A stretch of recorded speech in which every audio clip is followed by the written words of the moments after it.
한 6개월 정도 후에 기록된 것으로 이렇게 보여지고요. 고린도전서 5장 9절에 보면 너에게 음행에 대해서 전에 내가 너희에게 쓴 것에 이렇게, 그러니까 고린도전서보다도 앞서서 보낸 서신이 있다라는 것을 알 수가 있고요. 그 다음에 이제 고린도전서를 통해서 고린도 교회의 많은 문제점들에 대해서 이렇게 사도 바울이 그걸 잘 권면하고 또 바르게 깨우쳐 줬습니다. 그런데 이제 고린도 교회의 사정이 그렇게 만만치 않았다. 고린도 교회의 이 고린도전서 서신을 통해 줬지만 그 문제들이 해결된 건 아니었고, 오히려 들려오는 소식이 고린도 교회가 더 어지러워지고, 특히 고린도 교회에 이 사도 바울을 대적하는 그런 사도 바울이 사도가 아니다, 이런 자들, 거짓 사도들, 거짓 교사들이 고린도 교회에 들어왔고 고린도 교회인들을 미혹시키고, 그리고 고린도 교회인들의 많은 사람들이 거기에 흔들리고 넘어가 버렸습니다. 근데 그런 소식들이, 좋지 않은 소식, 상태가 더 상황이 악화된다, 아마 이런 소식들이 사도 바울에게 들렸던 것 같고, 당시 사도 바울은 에베소, 마게도냐, 소아시아, 그 에베소에서 이제 복음을 전하고 있었다 그랬는데, 그래서 급하게 사도 바울이 이 디모데를 고린도 교회에 파송을 합니다. 그래서 이제 고린도전서 16장에서도 디모데를 잘 대접해주고 평안히 보내달라고 말했는데, 디모데를 통해서 고린도 교회를 좀 안정시켜 보려고 했지만 그렇지 못하고 오히려 디모데가 돌아와서, 우리가 이제 고린도후서 내용을 추정해 볼 때 그렇게 되는 거죠. 디모데가 돌아왔는데 그렇지 않다, 디모데가 가서 문제를 해결할 수 있는 상황이 아니었다. 그래서 이제 바울이 급하게 고린도 교회로 가는 겁니다. 이제 그 일정에 대한 것은 이제 고린도 여기 1장 15절에 내가 이 확신을 가지고 너희로 2번 은혜를 얻기 위하여 먼저 너희에게 이르렀다가 마게도냐 갔다가 다시 고린도 갔다가 다시 예루살렘으로 가려고 하는 그런 계획을 애초에 세웠었다 그랬습니다. 그러니까 그때는 지나는 길에 고린도 교회를 들르려고 그랬어요. 그래서 고린도에 갔다가 아마 그때는 이 초점이 마게도냐에 있었던 것 같습니다. 그래서 고린도에 가서 거기서 마게도냐로 가서 마게도냐 주 사역을 하고 예루살렘으로 가는 길에 다시 또 고린도로 들려서 예루살렘으로 가려고 한 거죠. 그랬는데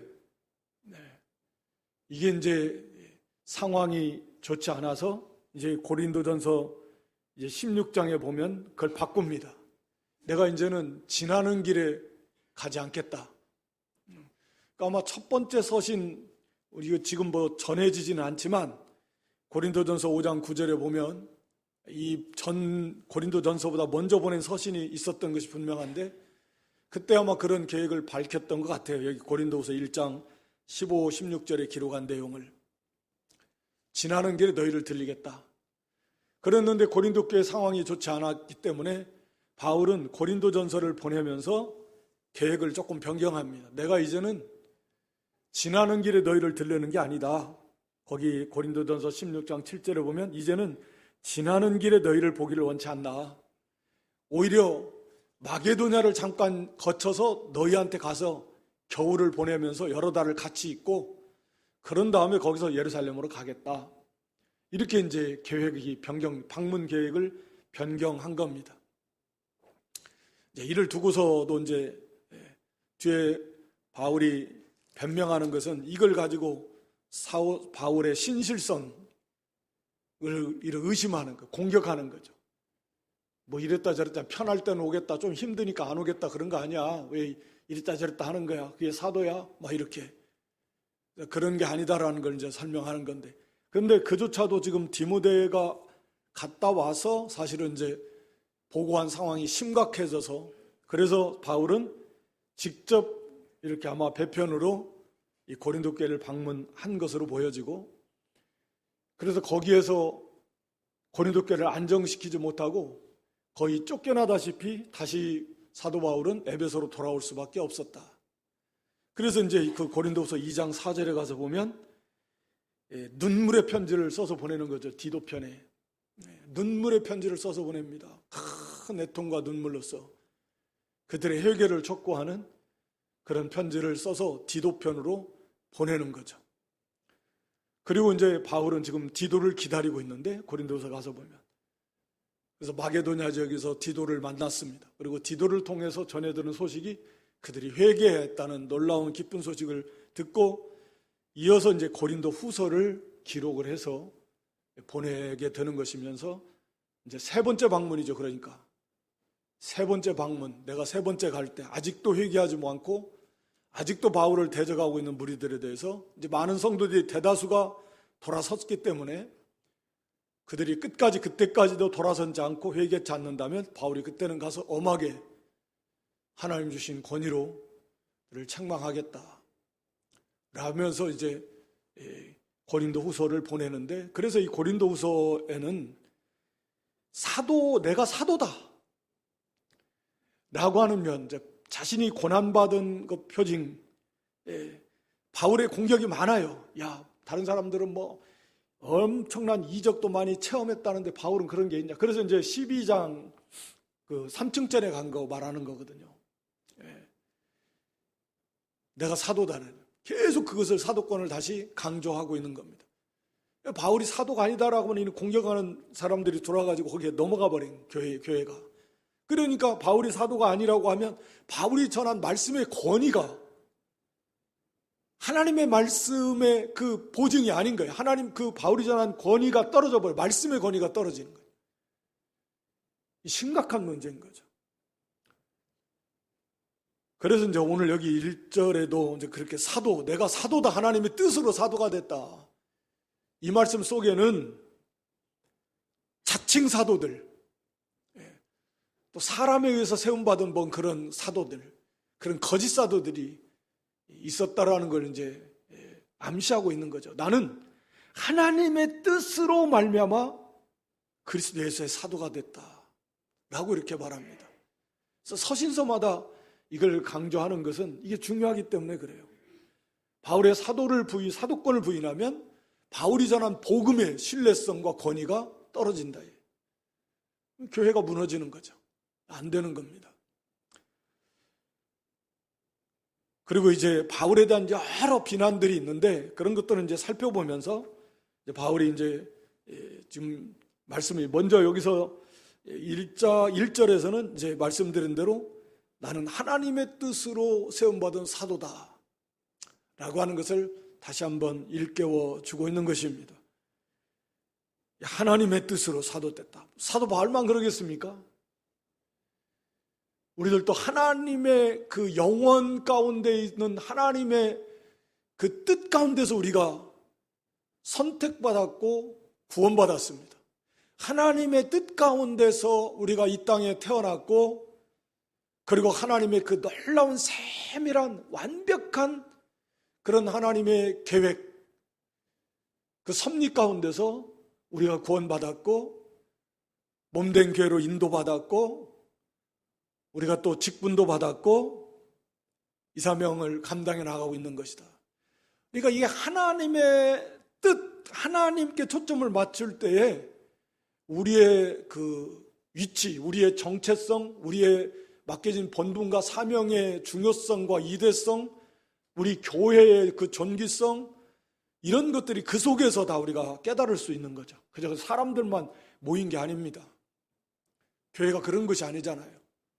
그래서 언제나 하나님을 먼저 바라보고 이게 하나님의 나라고 우리 자신 한 사람 한 사람도 바로 그런 놀라운 하나님의 뜻 가운데서 우리가 태어나고 구원받았다. 정말 신기하고 정말 놀랍고 신비로운 하나님의 역사죠. 정말 너무너무 놀라운. 그래서 사도 바울이 이렇게 하나님의 뜻 가운데서 자기가 사도로 부름받아 따라가는 그런 항상 그런 의식을 가지고 있기 때문에 이 직분에 대한 그 막중한 사명의식을 갖게 되는 거죠. 그래서 우리가 디모데후서 4장 마지막 사도 바울의 마지막 서신에서 디모데에게도 말씀하면서 하나님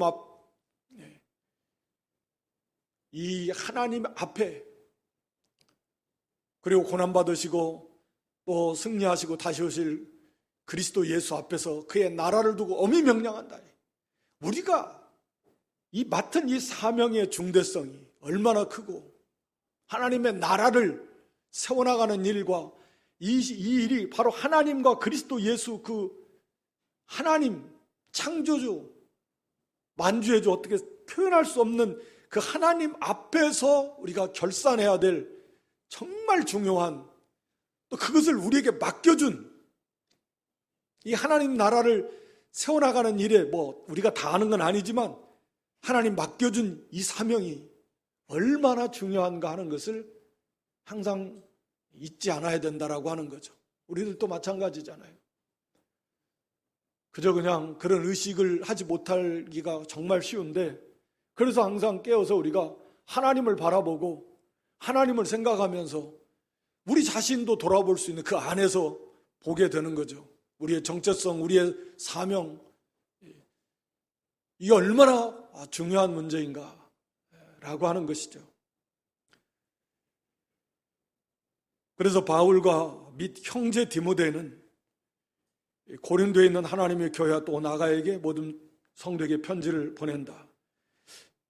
공과 보니까 편지 보낸 사람 사도 바울과 디모데라 그랬는데 디모데는 그냥 여기서 안부 같이 바울과 동역자다라는 의미에서 같이 안부를 묻는 차원에서 기록된 것이고 이건 뭐 당연히 뭐 그런 의미는 아니겠지만 이 서신은 사도 바울이 물론 기록한 것입니다.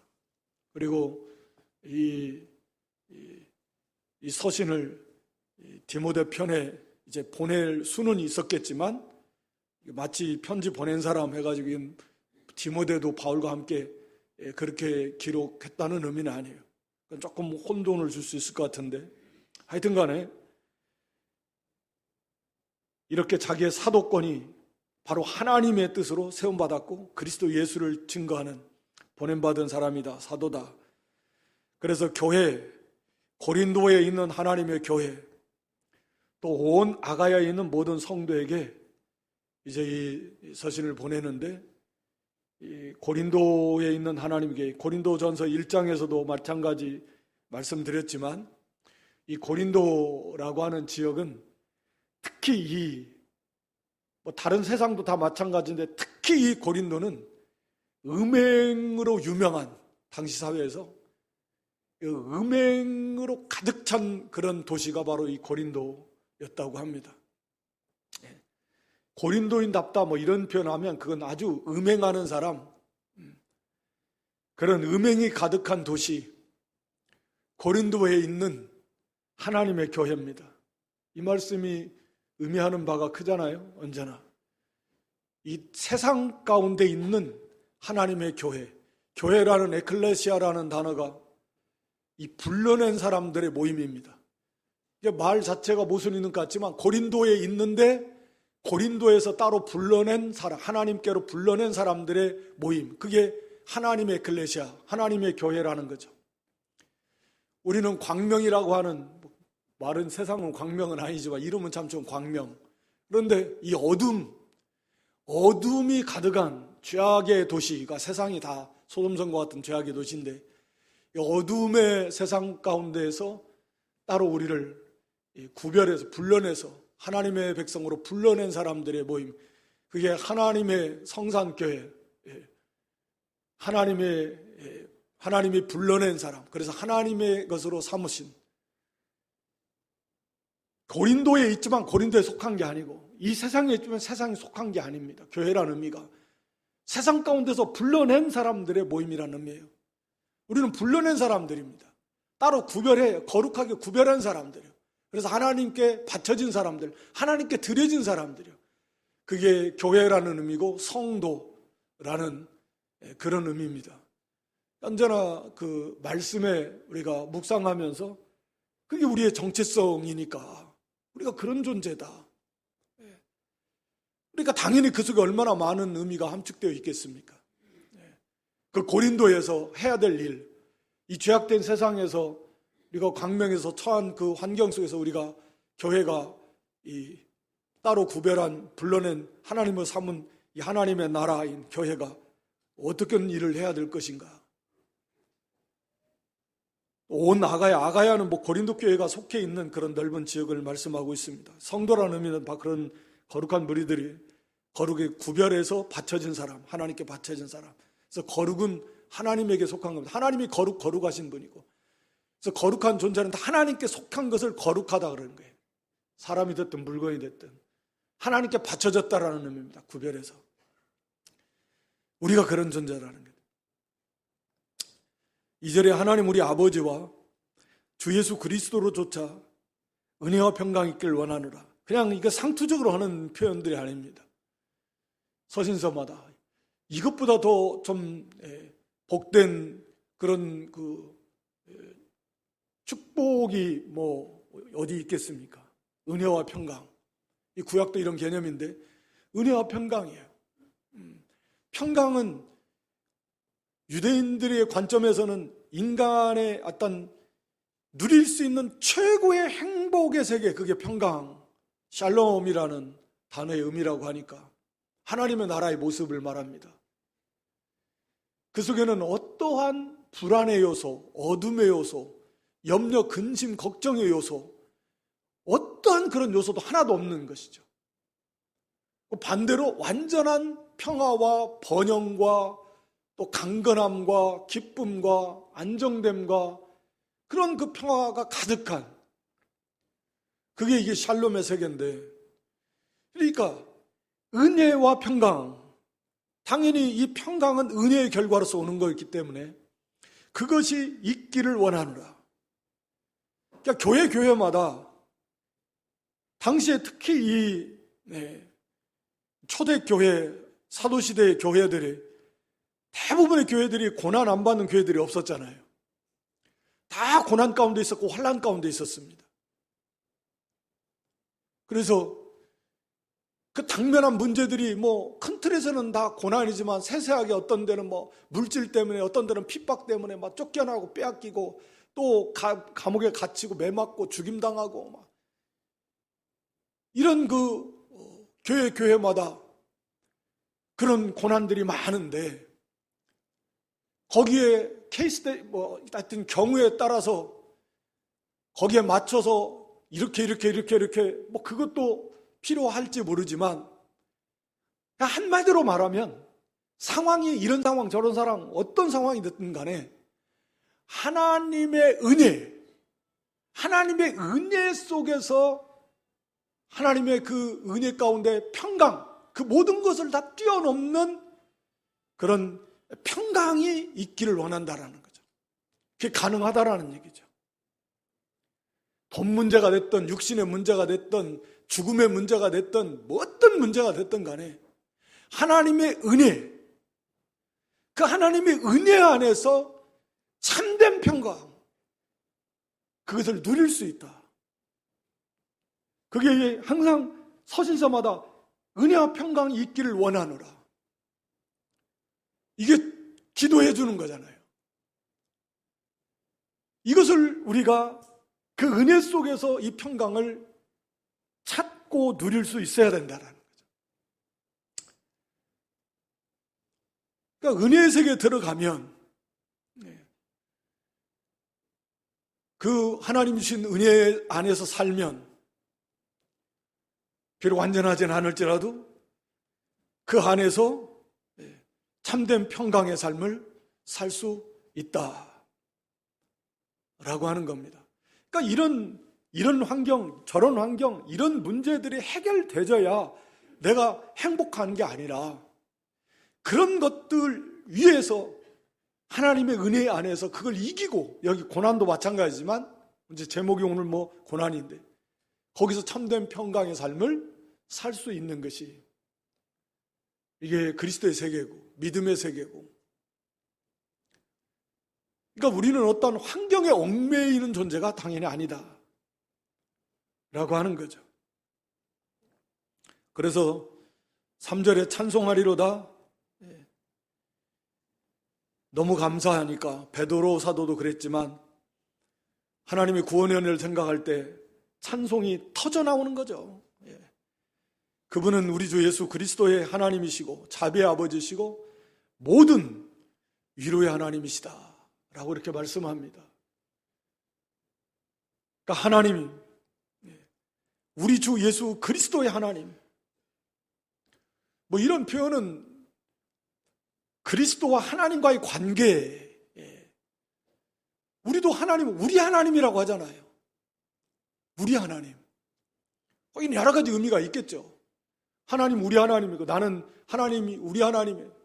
나의 하나님이고, 내가 하나님께 속했고, 하나님의 것이고, 하나님과의 관계는 친밀한 관계, 부자 간의 관계처럼 우리 주 예수 그리스도의 하나님, 근본적으로 하나님, 우리 주 예수 그리스도의 하나님, 삼위일체 하나님이시지만 성부와 성자의 완전한 그런 하나됨의 관계이시고 사랑의 관계이시고, 물론 뭐 그리스도를 통해서 하나님의 모든 구원 계획을 다 이루시는 하나님이시라는 의미도 포함되어 있지만 사실은 우리 주 예수 그리스도의 하나님이에요. 하나님이에요.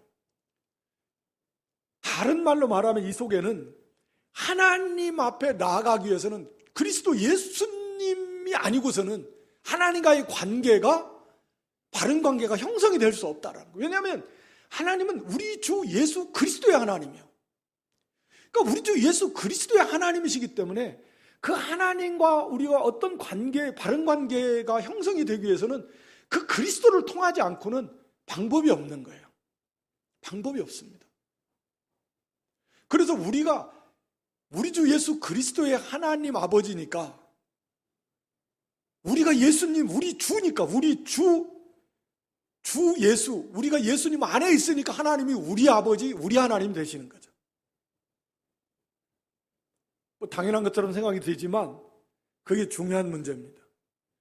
그러니까 우리 주 예수 그리스도의 하나님이시고 그리스도의 아버지시고, 그러니까 그리스도를 통하지 않으면, 그리스도와 관계 없으면 하나님과도 관계 없습니다.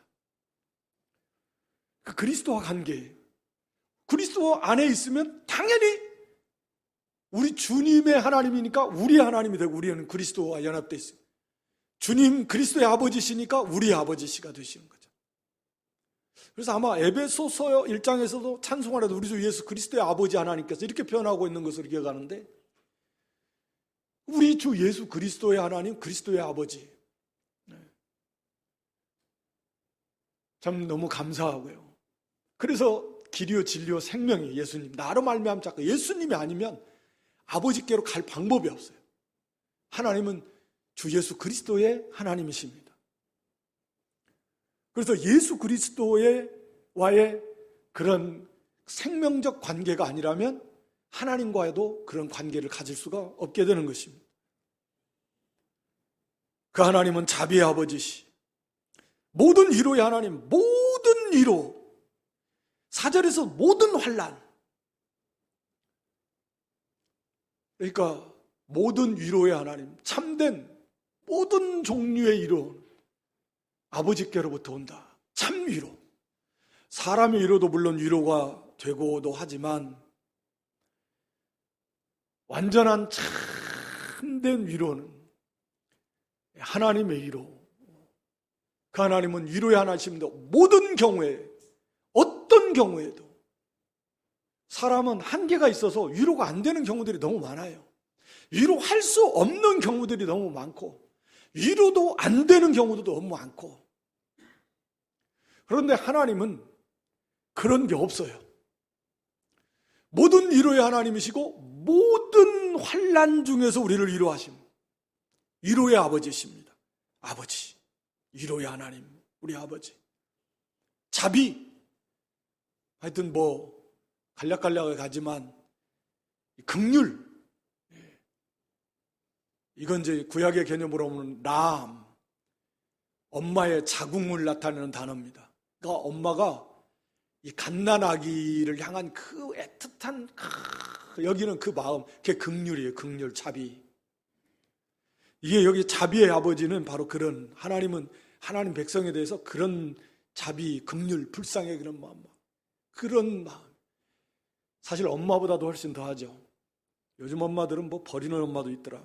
그러니까 우리 아버지 하나님은 그런 하나님. 위로가 사람은 안 되지만, 한계가 너무 많지만 우리 하나님은 안 되는 경우가 없다는 거예요. 어떤 경우라도.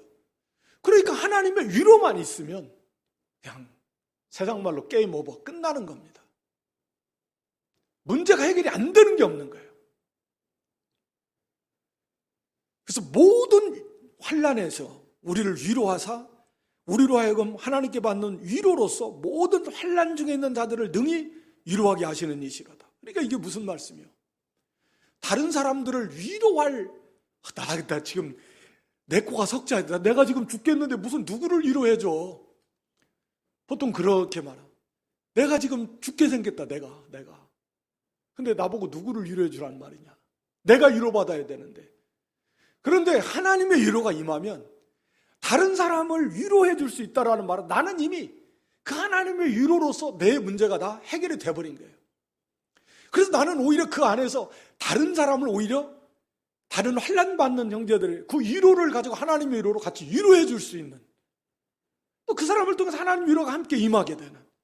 그러니까 하나님의 위로가 임하면 어떤 경우든지, 여기 모든이라고 그랬으니까 그냥 끝나는 겁니다. 예. 그게 뭐 경제적인 문제, 건강의 문제, 죽음의 문제, 인간관계의 문제, 어떤 문제가 됐든 하나님의 위로가 임하면 그건 된다라는 거죠. 완벽하다라는 거죠. 그래서 오히려 문제가 다 해결될 뿐만 아니라 그걸 가지고 이제는 다른 형제들을 위로해 줄 수 있을 만큼의 그런 하나님의 위로가 우리에게 임한다 라고 하는 거죠. 그런데 특히 거기 5절에 보니까 그리스도의 고난, 모든 환난인데 특히 그 중에서도 그리스도로 말미암은 고난, 그리스도의 고난에 참여하면 하나님의 위로가 더 넘친다. 그리스도의 고난이 우리에게 넘친 것 같이 우리의 위로도 그리스도로 말미암아 넘치는 거다. 우리가 베드로 전서 2장인가 보면 이 고난당하는 경우를 세 가지 말합니다. 선을 행하다가 당하는 고난이 있고, 무슨 고난이 있죠? 애매히 당하는 고난이 있고, 그 다음에 또 뭐가 있죠? 악을 행함으로 당하는 고난이 있습니다. 큰 틀에서 보면 그렇죠. 선을 행하며 당하는 고난 말할 필요도 없는 거고, 그건 뭐 하나님 기뻐하시는 일이지만, 애매하게 고난을 당하는 경우가 있어요. 애매하게. 이거 참 내가 특별히 잘못한 것도 아니고, 그런 경우도 하나님을 생각하고 슬픔을 참으면 아름답다. 때로는 애매하게 당하는 고난이 있습니다.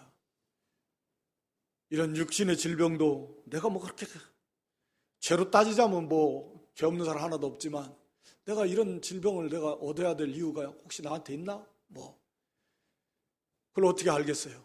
몰라요, 사람은. 애매하게 그런 고난을 당할 때에도 하나님을 생각하면서 슬픔을 참으면 아름답고 하나님의 위로가 오게 될 것이고, 악을 행함으로 고난받는 것은 칭찬 상급은 없지만 이제 유익한 것은 이제 회개할 수 있기 때문에 거기서 회개하면 하나님의 위로가 옵니다.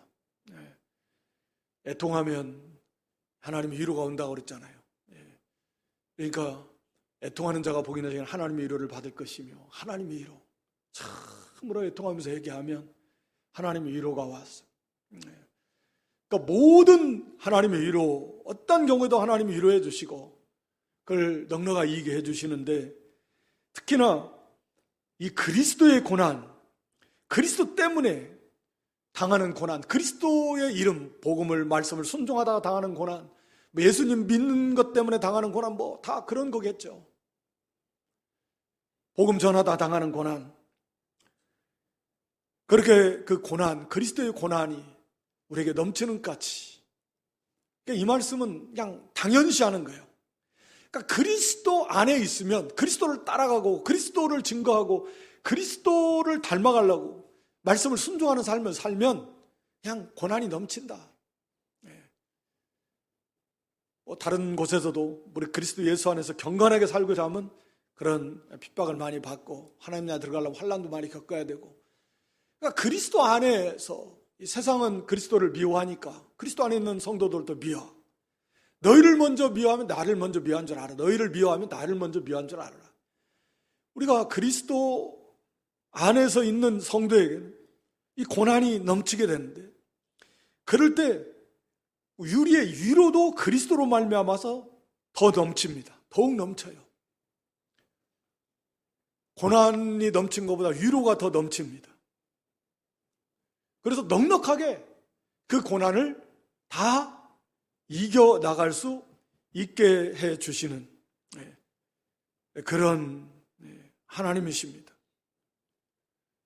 그러니까 뭐 대표적으로 우리가 보면 그 다니엘, 또 하나냐, 미사엘, 아사랴, 믿음 때문에 풀무불에 들어가고 사자굴에 들어갔을 때 하나님께서 함께 해주시는데, 그 주님께서 그 다니엘 세 친구들 하나냐, 미사엘, 아사랴를 그 풀무불 속에서 함께 해주신, 거기서 막 얼마나 즐겁고 감사하고 그 뜨거운 그 용광로 속에서 머리털 하나 불탄 냄새도 그슬리지도 않을 뿐만 냄새도 안 나는, 얼마나 신기한, 아마 뭐 시원했을 것 같은데 너무너무 놀라운 하나님의 위로,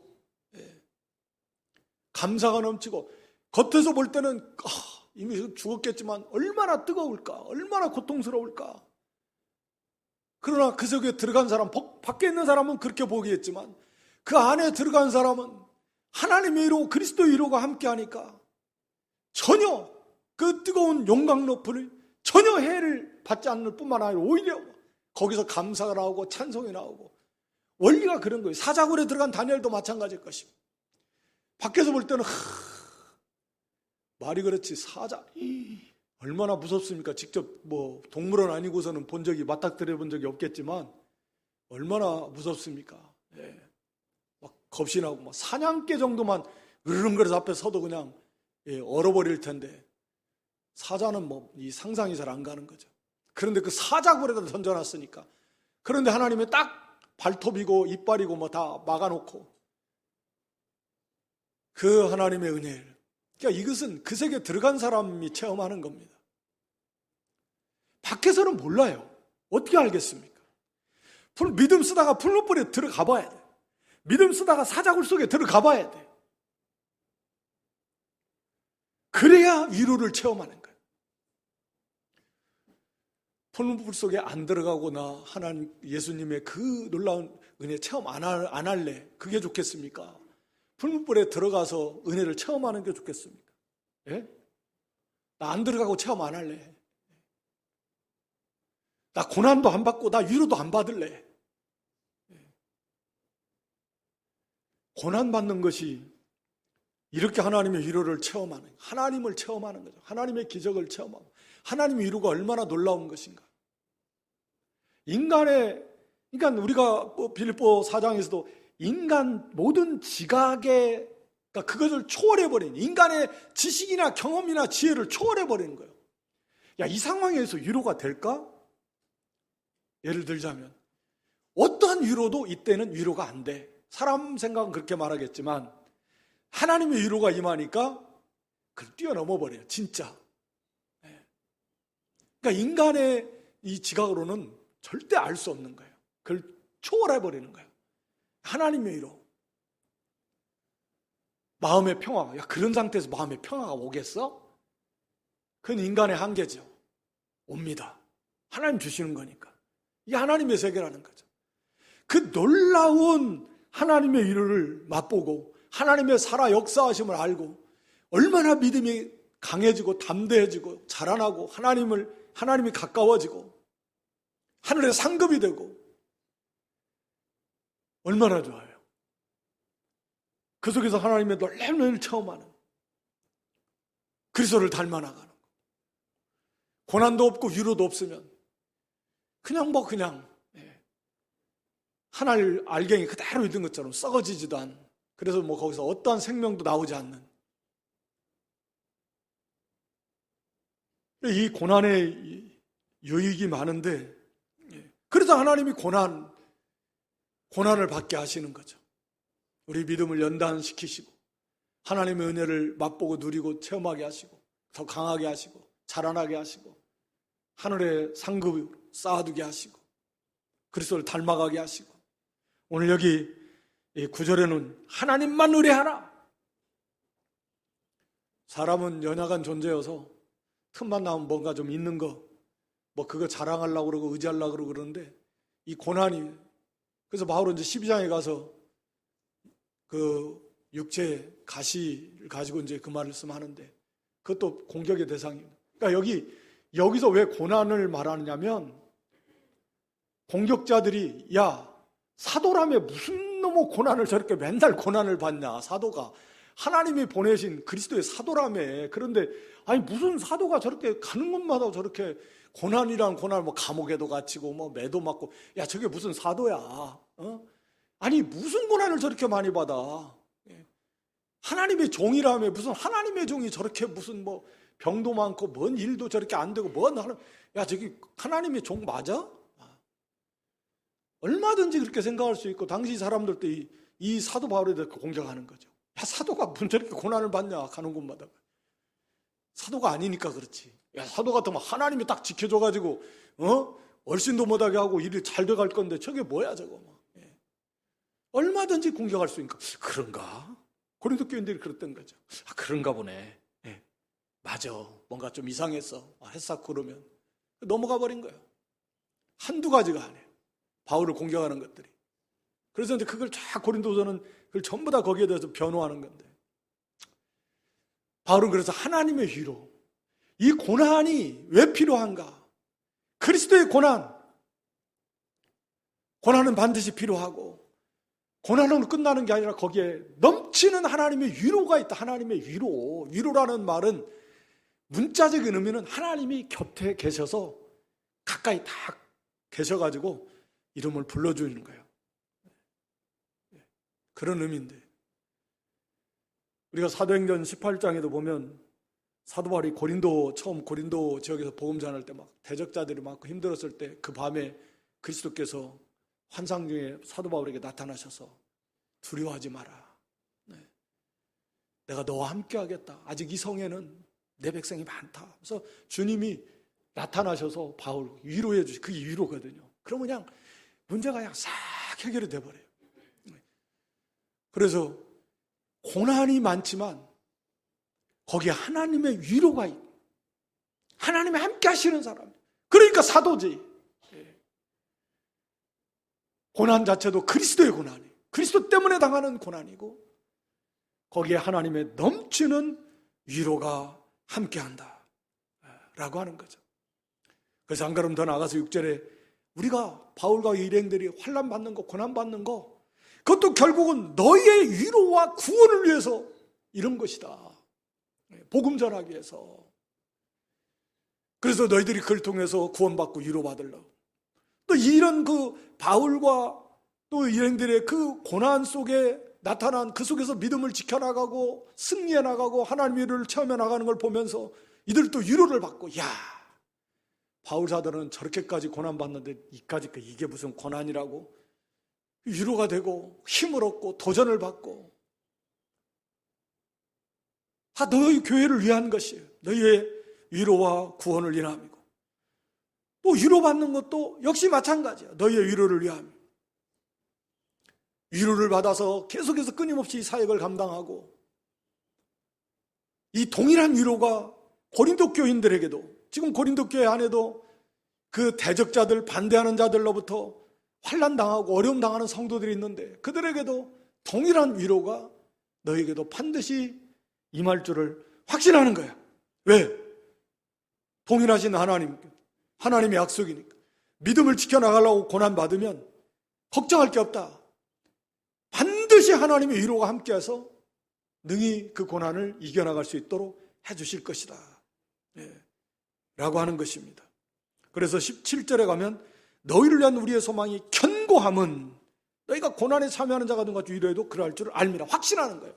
반드시 하나님께서 그 고난 가운데서 위로의 아버지, 위로의 하나님으로 함께 하셔서 그들이 그 위로 속에서 다 문제가 해결받고 이 모든 고난을 이겨나갈 될 것이다 라고 하는 것입니다.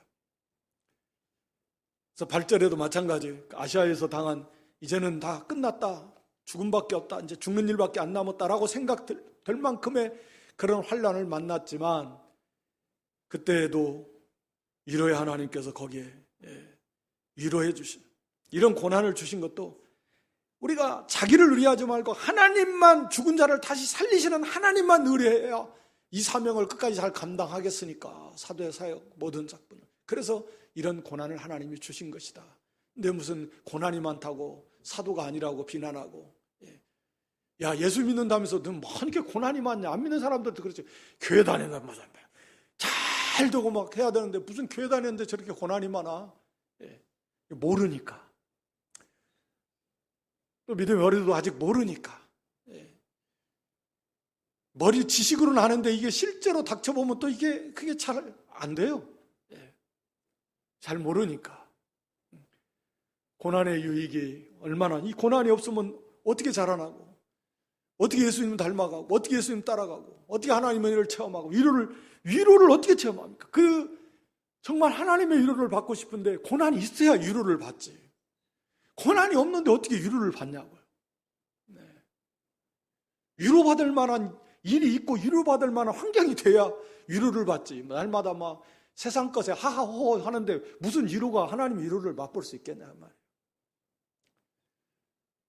그러니까 우리가 믿음 지키다가 말씀 순종하다가 좀 고난이 오면, 그것이 뭐 물질의 고난이 됐든 인간관계 속에서 오는 고난이 됐든, 아직 뭐 우리나라는 뭐 그것도 믿는다고 이제 아직까지는 뭐 감옥에 가고 뭐 매막 이런 건 아니지만, 어떤 종류의 고난이 됐든 반드시 하나님께서 그를 뛰어넘는 넘치는 위로가 임할 것이다 라고 하는 거죠.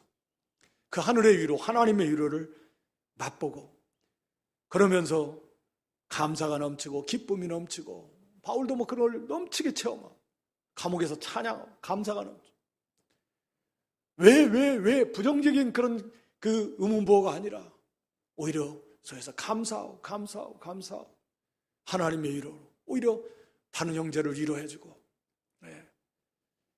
이런 하나님의 넘치는 위로를 체험할 수 있는, 우리가 그리스도의 고난에 동참하는, 뭐 고난 안 받으려고 그래도 일부러 받으려고 할 것도 없지만 하나님의 말씀대로 우리가 순종해 나가면 이런 고난은 우리가 오게 되는데 두려워하지 말고 하나님의 위로가 넘치게 된다라고 하는 것입니다.